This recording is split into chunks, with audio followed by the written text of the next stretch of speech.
So also in Friday's lesson we looked at if your character was going to be a table, chair, a door. So this is looking into detail about how you want to perform your character. So by doing this, you think how your character reacts within all the scenes. And if your character was a chair, that means that your character is quiet to yourself, and they can be quite quiet, but they can still be loud at times. But say they were going to do body movements, it'd be very to themselves, and they would only use their personal space.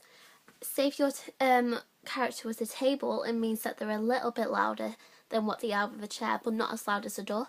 So they would be quite normal. The actions would be more out here. They wouldn't be over loud. They would just be more confident with themselves and less in your face. And if you were a door, you were like an outgoing person, and you are like, you would be in someone's face at times. You'd be very dramatic and over the top. When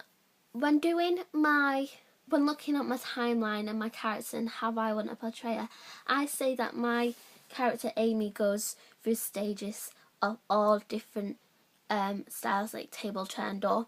I think at the beginning she is quite quiet, and then I think she's more of a chair.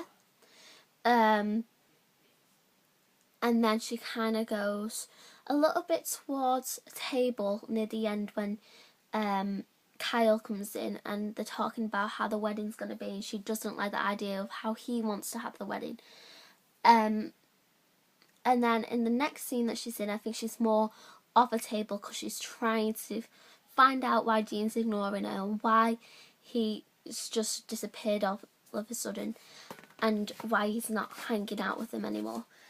I also think at the end of the script, when it's the last scene and it's the wedding scene, I think she's more of a table then. She's very overwhelmed and everything's just getting to her. She's at this wedding and she can't have fun because she's got like this timetable and schedule of how her day has to be, and it's just very overwhelming and dramatic for her. And you kind of see her get a bit like over the top. She's like, I'm going to be the first bride to murder all her guests on a wedding day. And I just think that's very dramatic to say and very over the top. So I can see her at that stage being a door. After that, we then started to look at different scenes.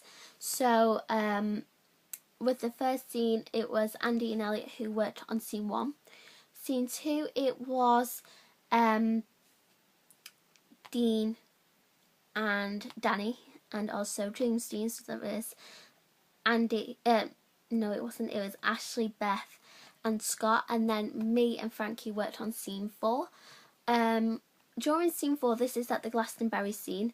So this, at the beginning, it is Dean, Amy and Laura, and it's Amy who comes into the scene and says, I think I found Sir. So they started talking about, it's like a high school crush. Like Amy thinks that one of the teachers is good looking and then no one else doesn't. So you kind of have like this girly banter with them.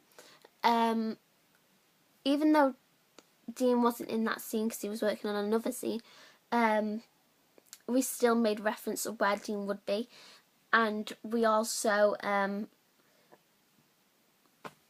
kind of set it out a bit. Like you could tell, you could not tell that it was like at a festival, but the way that we planned it and like how we were sat and how you would sit at a festival, it would be different from how you would sit like at the beach. So we showed the relationship quite well as well. It was quite natural because the way that we perform it, it's because we are two girls and we most probably, I know I've been in that position before, it's kind of easy and it's like an everyday kind of thing and it's a very natural scene. So it's easy just to think of all like the gestures you would use within the scene and how a normal girl would talk like. And I think Amy's like a bit annoyed with Laura at times in this scene. Like she's always putting her like foot in her mouth at certain times and it's so annoying for her. So I was just trying to get that across with my facial expressions and also my gestures as well. I think my strength for today's lesson would be just having an understanding of how I want to portray my character and I can tell that my character's like a chair or a door or a table in so and so scene, and how the reason behind that is because of the relationships that she has with other people, and why